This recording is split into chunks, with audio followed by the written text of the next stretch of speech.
વાત કરીએ રાજકોટની હીરાસર એરપોર્ટ સુધી પહોંચ્યો છે દીપડો। બુધવારે વહેલી સવારે એરપોર્ટની દિવાલ પાસે દીપડો જોવા મળતા હડકંપ મચી ગયો હતો। દીપડો દિવાલ ટપીને વીડી તરફ ચાલ્યો ગયો હોવાની માહિતી સામે આવી રહી છે। દીપડાને પકડવા માટે વન વિભાગ દ્વારા પાંજરા પણ મૂકવામાં આવ્યા છે। વન વિભાગ દ્વારા એરપોર્ટની અંદર તેમજ આસપાસના વિસ્તારમાં તપાસ હાથ ધરવામાં આવી છે। તો રાજકોટની આ ઘટના હીરાસર એરપોર્ટ સુધી દીપડો હવે પહોંચી ગયો છે। વન્યજીવો સતત પોતાનો વિસ્તાર વધારી રહ્યા છે તેવા અનેક કિસ્સાઓ સામે આવી રહ્યા છે। સિંહ બાદ હવે દીપડાના પણ રહેણાંક વિસ્તારોમાં શહેરી વિસ્તારોમાં આટાફેરા વધી રહ્યા છે। બુધવારની આ ઘટના છે। વહેલી સવારે એરપોર્ટની દિવાલ પાસે દીપડો જોવા મળ્યો હતો। સંવાદદાતા મોહિત જોડાઈ ગયા છે ફોનલાઈન પર વધુ અપડેટ સાથે। મોહિત, જણાવશો કે રાજકોટમાં હીરાસર એરપોર્ટ સુધી દીપડો પહોંચી ગયો છે?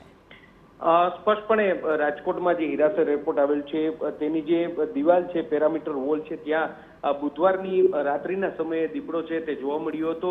આખી ઘટનાનો વિડીયો છે તે પણ સામે આવ્યો છે, જેમાં દીપડો છે તે એરપોર્ટની દિવાલ છે તે ઓળંગીને ત્યાંથી જે જંગલ વિસ્તાર છે ત્યાં ફરાર છે તે થઈ ગયો છે। હાલ સમગ્ર મામલે જે ચોટીલા રેન્જના ફોરેસ્ટ અધિકારીઓ છે તેમના દ્વારા તપાસ શરૂ કરવામાં આવી છે। દીપડાને પકડવા માટે પાંજરા પણ મૂકવામાં આવ્યા છે।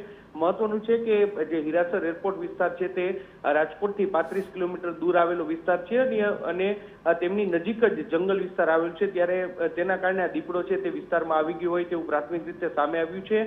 હાલમાં ફોરેસ્ટ વિભાગ દ્વારા ફૂટમાર્ક અને જે દીપડો છે તે શહેરી વિસ્તાર તરફ આગળ ન વધે તે માટે પાંજરા મૂકવા સહિતના તકેદારીના પગલાં છે તે લેવામાં આવી રહ્યા છે। જી બિલકુલ, સ્થાનિકો દ્વારા કંઈ કહેવામાં આવી રહ્યું છે? છેલ્લા કેટલા સમયથી આ વિસ્તારમાં દીપડાના આટાફેરા વધ્યા છે?